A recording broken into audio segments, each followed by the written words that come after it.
The Gina and Matty podcast. This is. You look frazzled. Well, I'm very lucky because I am in a studio with three women this morning. We've got fabulous Meg, we've got Monty, who is looking after us in the interim role of executive producer, and Bextagram, who looks after our digital.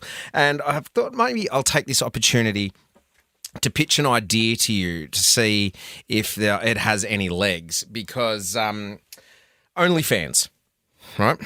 Now, we all know what OnlyFans is. If you don't, it's an online platform where creators can publish sort of like a paywalled content and chat with subscribers. So you subscribe to a certain, say, OnlyFans channel, and then you get exclusive content. Now, it's not all just dicey stuff, right? Which is kind of what took over OnlyFans after it launched, but it could be anything.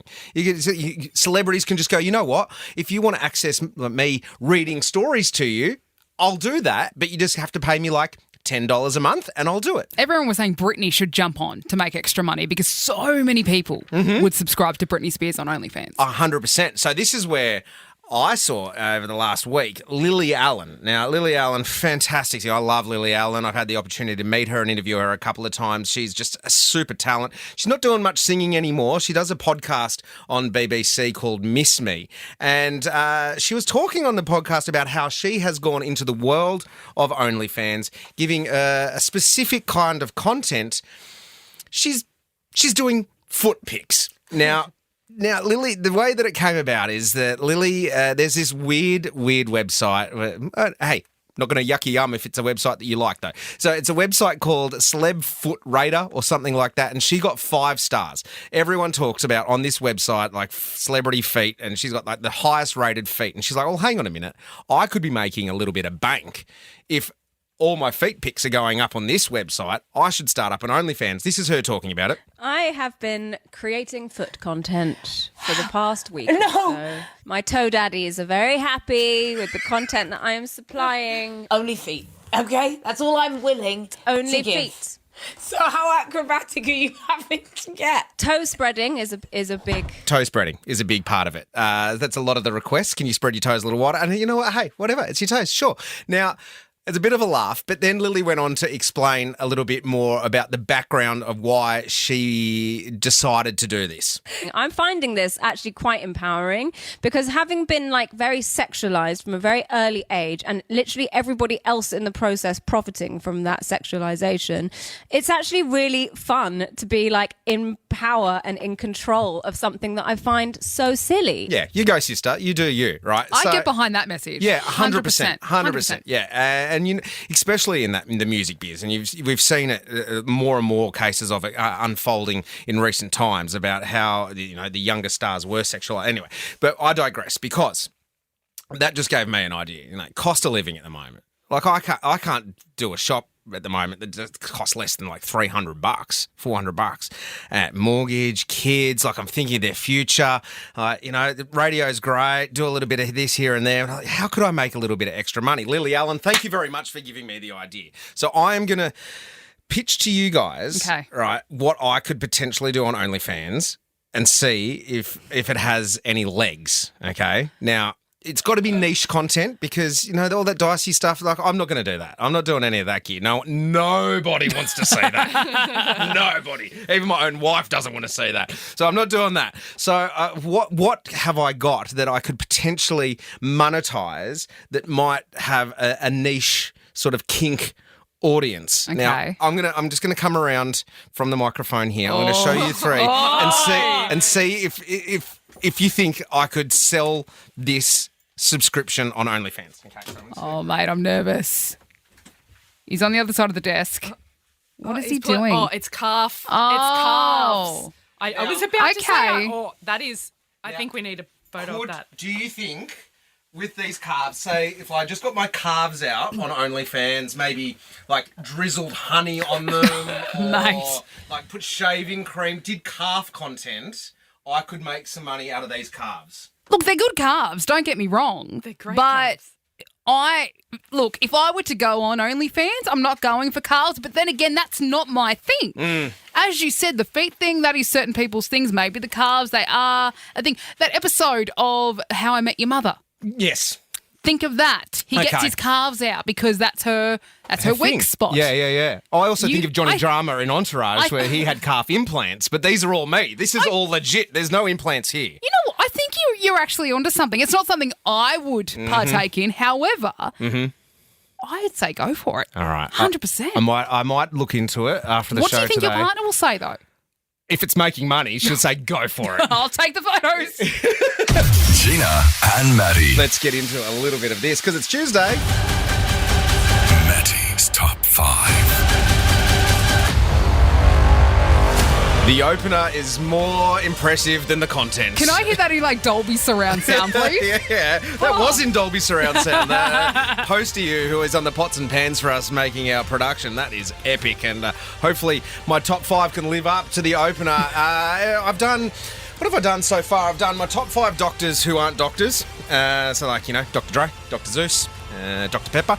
I've done my top 5 worst ever national anthem performances. Fergie took that one out, which is always a fun one if you haven't seen that. Today, I'm going to do my top 5 ways to drink Coca-Cola. Oh, yeah.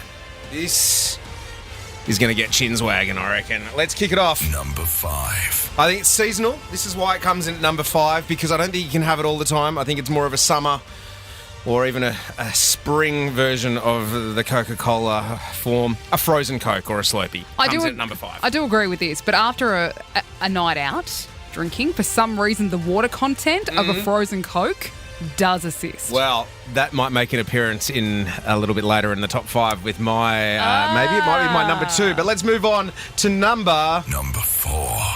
I think the number 4 way to drink Coca-Cola is as a mixer. I know it's dry July, and we probably shouldn't be talking about it, but I think as a mixer, a little bit of splash of something in there with a squeeze of lime. I think that is definitely number 4. Number 3. You can't go past a can. Now, the crack of the can, the 375ml was always a favourite of mine, but now that they've got those little 200ml shots that are ice cold in a can, crack, boom, thank you very much. And you don't feel obliged to have that much sugar when you have those smaller cans. No, and that is why... It's convenient. That is why, I'm giving a spoiler away here, but that is why the 600ml doesn't make an appearance in this top 5. Because Understandable. There's too much commitment. Yep. There's just way too much fluid. And by the time you put it away for later, it just gets flat. 100%. Number 2. Number 2. See, this was hard for me, between number 1 and number 2. But number 2 for me is the post-mix Coca-Cola. The McDonald's Coca-Cola or the one at the movies, right? You're going to Hoyt's Arena, you're going to get a big popcorn, that post-mix Coke, either because you've got salty lips or because you've had a little bit of a big night the night before. Nothing fixes you more than a post-mix Coke. So that means... Number 1. I think I know what's coming in at number 1. It's a little bougie. It's a little bougie. Nothing beats Coke from a glass bottle.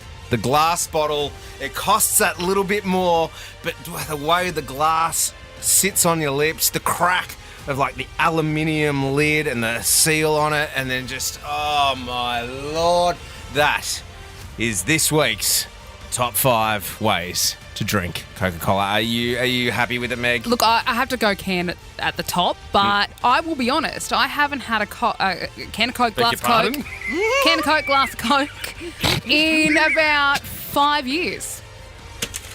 Legit. Because you're just being healthy and stuff. No, because I realised I was drinking way too much of it, so I just canned it all together. But now I'll go for solo, so it's just not as good. There's not many options for solo, are there? There's no top 5. There's only one way, and that's just however you like it. Exactly. Gina and Matty. If you are looking for something to do with the tin lids this school holidays, I am going to throw the microphone over to the one and only Meg. What do you got for us? Well, the thing is, when we were kids, we didn't have a lot of money growing up, so we had to find our own entertainment. And my mum's thing was, in particular, now I thought of this last night because I'm about to move house, and the house is a complete mess. Yeah. When the house was a complete mess, my mum devised a game and set it back maybe $10. Okay. Called Clean Up Lotto, right? So she'd go to Coles, pick up a bag of those mixed chocolates like your Mars bars, your Snickers, things like that, and then go to the bank and get 20-cent, 50-cent, $1, $2 coins. Yep. Find all the jobs around the house. So sweep the garage, do the cobwebs, do the lawn, all that kind of stuff. write them all down onto a piece of paper, bunch them up, put them into a hat, and then put the dollar amount or the chocolates into another hat. So you had to pull out the job, and then you had to pull out the reward. Oh, and you love only that. got the reward based on if you did the job correctly. Now, if you have a house inspection coming up, for example, or you just want the kids to clean the house on a very wet and dreary day across the coast, this is perfect because the best part is sort of gambling to a degree because That's fine. because like sometimes you get the really dodgy reward for the really hectic job. Oh, yeah. So, like, clean the oven, you get 20 cents. Yeah. Like, but, oh, my God. But you'd get clean the cobwebs in one particular room and you'd get the $2 where you could go to the corner shop to get the Magnum. Like, it was just that kind of thing. God, wasn't it good when Magnums were only $2? Oh, mate, so good. They were the days where you could go and buy like 60 pineapple lumps. Like, the best. Well, Anyway. back in the day, you could use that 20 cents and you could actually get something at the shops. Yeah. But if this is the way you want to Okay, keep the this is kids, good. Yep. it keeps the kids entertained to a degree because they get something out of it. Yeah. But you get the house clean. It is a win-win. I hope my wife is listening at the moment. Yeah. Clean up lotto. Yeah, I love it so Revolution. much. Yeah, great. Meg, thank you so much. The Gina and Matty Podcast. For more great comedy shows like this, head to novapodcast.com.au.